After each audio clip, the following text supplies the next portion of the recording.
Salah satu sorotan kami di Kompas Malam, saudara, terkait dengan banjir bandang yang menerjang Brastagi, Kabupaten Karo, Sumatera Utara. Satu mobil hanyut terseret derasnya arus banjir.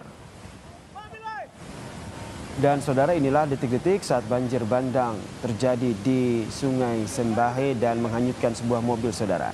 Derasnya arus membuat mobil terombang-ambing terseret banjir. Banjir ini, saudara, disebabkan oleh tingginya intensitas hujan yang mengguyur Kabupaten Karo hingga memicu debit Sungai Sembahe yang berhulu dari puncak Gunung Sibayak Brastagi ini meluap pada Minggu siang. Derasnya arus banjir turut membawa material kayu dan juga material lain.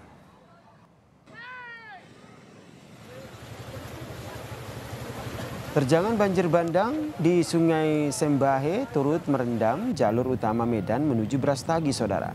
Kendaraan yang berada di jalur tersebut terpaksa melintasi banjir dengan dibantu oleh warga setempat. Mengantisipasi kendaraan terendam dan terbawa banjir, lalu lintas di jalur utama Medan menuju Brastagi ini pun ditutup di kedua arah. Kemudian setelah sempat ditutup selama beberapa jam, jalur utama Medan menuju Brastagi, tepatnya di Tanjakan Penatapan Kota Brastagi ini pun kembali dibuka pada Minggu sore. Genangan banjir mulai surut sehingga kendaraan dapat kembali melintas di jalan tersebut.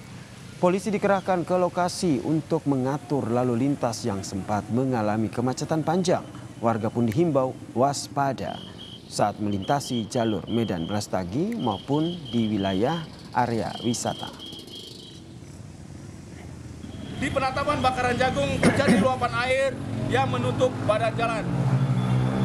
Kemudian tim Polres Tanah Karo menuju lokasi dan melakukan penutupan berhubung air yang menggenang di jalan cukup deras, sangat berbahaya. Setelah dilakukan pembersihan di lokasi pukul 16.00 WIB, untuk kedua jalur sudah terbuka. Saat ini di lokasi personil masih melakukan pengaturan.